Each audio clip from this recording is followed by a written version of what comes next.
You did the thing, Canada. Good job. Hey everyone! In the spirit of Canada Day, I am going to be talking about how I ended up living in Canada. I'll talk about the art after the story.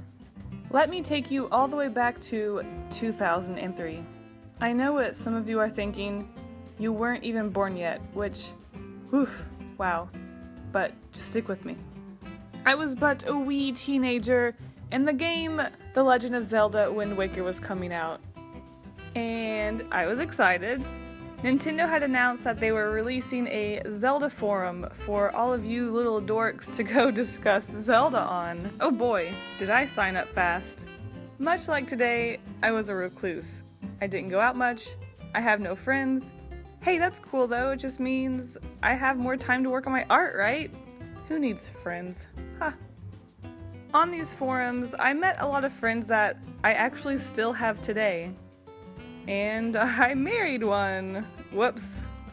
We would chat using AIM or MSN messengers, and I got to know a lot of these people. One of them in particular was my husband, who, if you haven't guessed by now, is Canadian.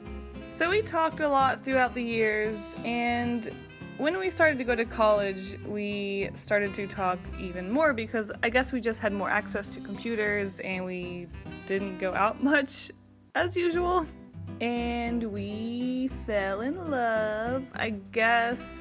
I didn't want to claim that I loved someone on the internet, so I demanded that we meet up, and we did in 2009, and I guess I like him a little bit. After the initial visit in 2009 when he came to Tennessee to visit me, we took turns visiting each other in Canada and in Tennessee.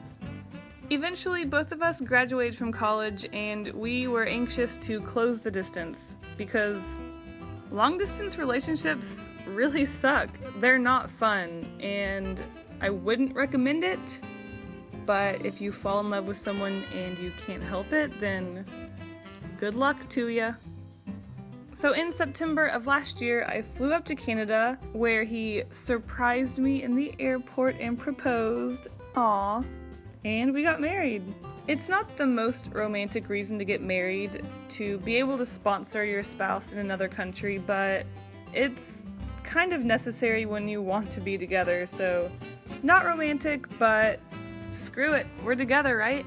We had been dating for 7 years long distance, and I didn't care how we closed the gap. I just wanted to close it, and I wanted to be together. So now we get to do a lot of paperwork. And it's the worst. 1 out of 10 would not recommend dating someone in another country long distance. However, I do get to eat poutine and drink Tim Hortons all day, so maybe it's worth it. Oh, and shout out to everyone back at home who made jokes like, I hope you like the cold because you're moving to Canada. Yeah, well guess what? It's been freaking hot over here, okay? Sweating my butt off, and you know what? They don't even have air conditioning in these houses because it's supposed to be cool. Well, guess what, Canada? You're hot. Get some AC, dang it. Alright, so that was the very condensed version of how I moved to Canada and my story about how I met my husband. If for whatever reason anyone wants a more detailed version of my long-distance relationship stories, then maybe I'll make a video later. Until then, let's talk about the art.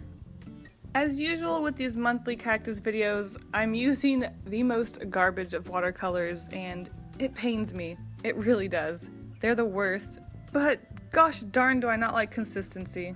I always try to make the planter the main focus and have it very themed towards the month. Obviously, since I was playing with Canada Day, I really wanted to play with the idea of the cacti being the moose's antlers.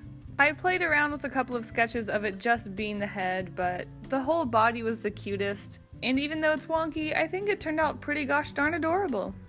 And because it's Canada's 150th birthday, and that seems to be very important around here, I thought it would be a good idea just to keep it simple and put the banner of 150 between the antlers.